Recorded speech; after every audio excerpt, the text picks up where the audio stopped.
Okay, welcome back. Got another layout design type video. I've spent a decent amount of time since the last video, which I left with the plan as it looks right now on the screen. Kind of thinking about it, reworking, and especially responding to some pretty good thoughts and comments from the community. So I've kept plugging away, and I've made some more changes to the plan.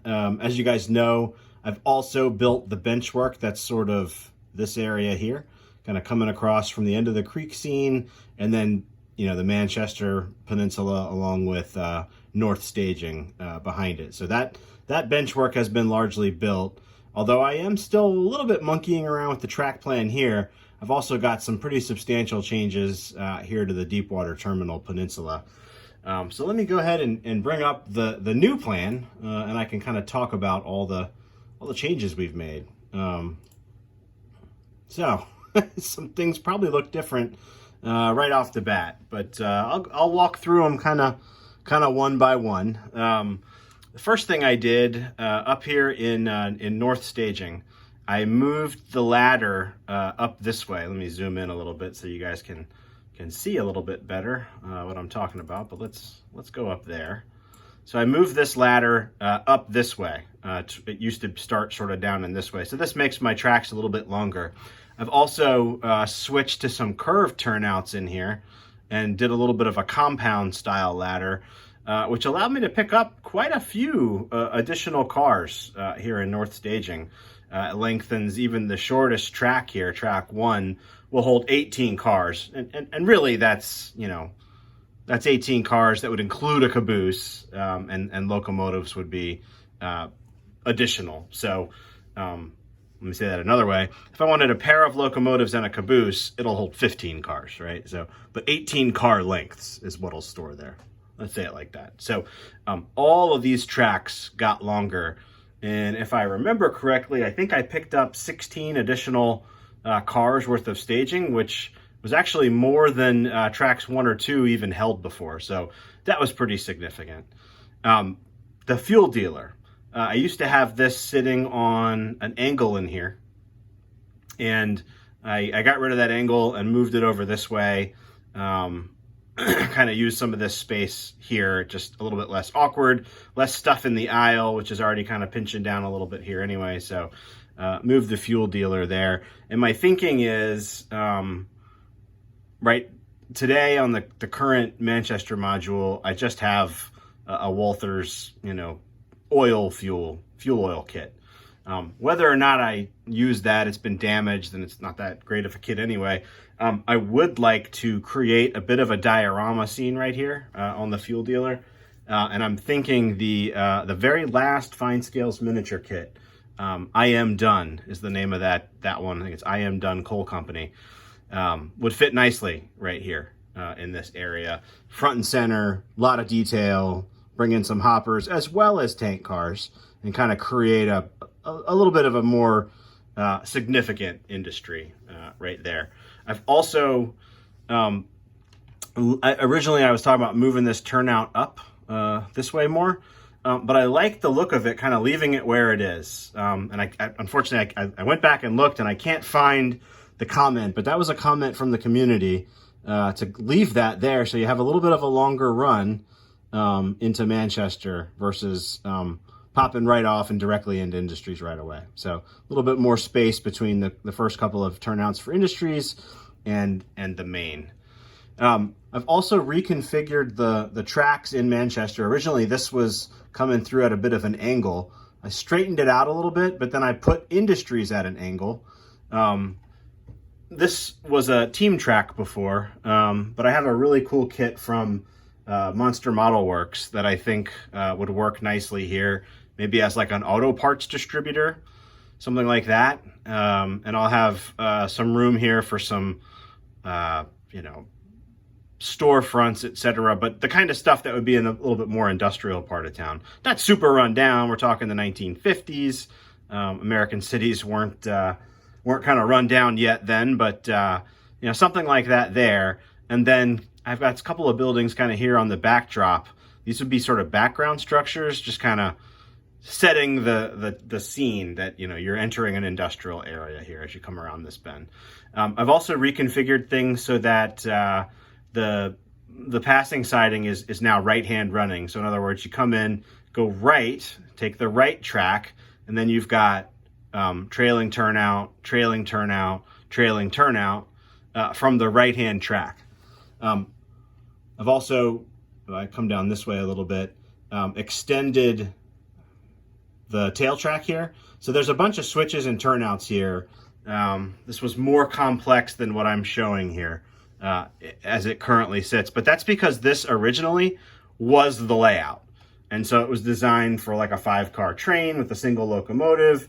If I want to accommodate double-headed consists, you know, one locomotive pointing each direction, I needed a longer tail track. There were some extra runarounds in here that really aren't needed in this configuration, so I'm okay with tearing up a few bits of track in here to reconfigure this to be a little more smoothly run with right-hand running. So, you know, again, come in on the right-hand side, got a couple of trailing turnouts, come in here, run around your locomotive, and then you've got a run around your train, rather. Pull it out, and then now you've got two. If you pull it all the way out, clear that turnout, now you're on the other track, and you got facing points. But again, remember, the engine's now on this side of the train, on the top. So now you're sort of pushing into industries. And I've moved the bridge company here to Manchester. So I left the soap company and the brewery as they are, moved the bridge company here, which ties into some changes over here on the Deepwater terminal. So now you see the bridge company's no longer there. The stone quarry has a much longer track. The elevator has a much longer track, and I've added a little bit of stuff here as I was looking on Google Maps, and they're sadly getting ready to tear it down to make room for condos, because apparently our city needs more condos and less cool historical buildings. But anyway, before it gets torn down, I'm really taking pictures and taking notes of how it's configured and how it looks.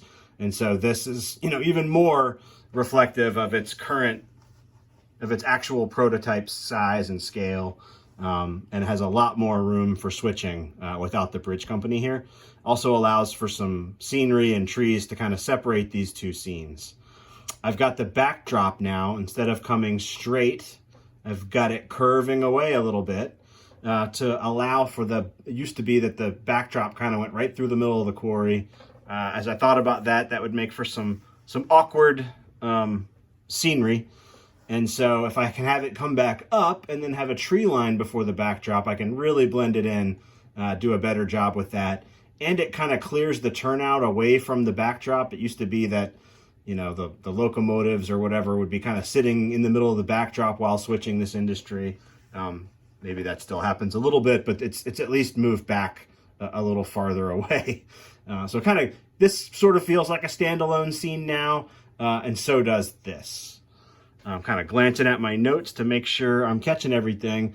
I did want to mention Steven at Coxey's Railroading had some really good comments on my last video, including length, adding some length to these grain elevator tracks, and sort of spacing things out a little bit. So I kind of took his thoughts and ran with it, and this is what I've come up with there. Okay, also looking at this configuration up here, you see the main now disappears. So what I've thought about, and this was an idea from Eric Hall at IMRRO YouTube channel, after the drill track, begin a downgrade. And this is currently, this orange is built and it's sitting on foam, so I can start cutting into the foam here past the drill track, start bringing it about 2% downgrade. This module over here has not been, none of this bench work is built. So I'm very flexible with what I can do there. And so the idea here is I'm coming downgrade, the main still downgrade. By the time I get over here, I've gone, I think it was 100 inches from the time I started the grade, which would be a 2% grade, would give me 2 inches below where I started, which should be more than enough to get it underneath what I want to do over here. And continuing, it's actually 2 inches here on the point, it's still going down here. So if I use like some thinner plywood, or maybe even just put a piece of foam above where the plywood is, I should have clearance to come down here. And I'll show that staging in a bit, but I want to talk about what's on the main grade. So some significant changes over here. Without the main in the way here, I've been able to move the Deepwater terminal branch line towards the peninsula and away from the Isle. And I've actually flipped the orientation of where the piers and warehouses and everything. They were on the backside of the tracks between the backdrop and the Isle. Now they're between the tracks and the Isle. So scenery's coming towards the viewer instead of away from it. This is a river. So I've actually lengthened this. This whole side would be riverfront, which I think will be really cool. I've added a few ancillary buildings here. And this is actually, I mean, yeah, I've compressed it, of course, but this is actually the way that this pier looks on the river. So I actually have the outside of the pier.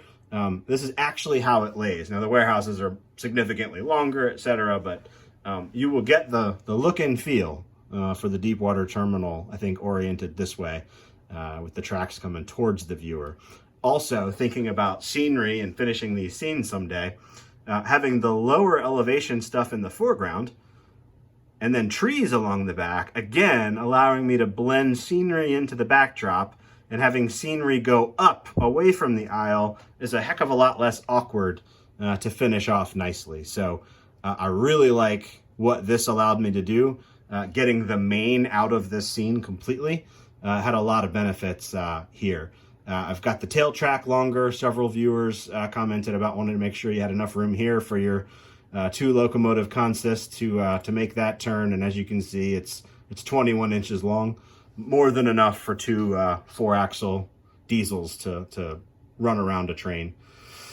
Let's see what else. I've kind of reworked the asphalt transloading thing. Again, it's now aisle side. Some opportunity for more piers and some cool scenes and storage tanks and whatever. With all this riverfront here, I probably have room for some, a boat or a barge or something in the river here, which would be kind of cool. Something different to do. So I really like Eric's idea. Now, constructing it and pulling it off is a whole other thing. So let me pivot to that. So as you remember before, the south staging, the layout kind of ended here, and south staging came around and curved around. There's a sink over here. It was above the sink, and it stopped before you got to a water heater. And there was, I think, 3 or 4 tracks here, no more than 50 cars worth of storage. Well, you can see my counts down here. Now let me show you what I've done. So I got to turn some layers on and off so you can see what I'm talking about. So I'm going to turn off new track. I'm going to turn off scenery, structures, and I'm going to turn on, if I can find it, lower level staging. Okay, so remember the main was coming around here. I'm going to turn off existing track too so it's not confusing. All right, so remember the main was coming along here, going down grade, and it's actually going to, I can't believe I'm doing this, but a helix. To get this way below grade. Couple of turn helix on a 30-inch radius. I did the math. It's something just slightly less than 3 3/4 inches per turn in elevation drop.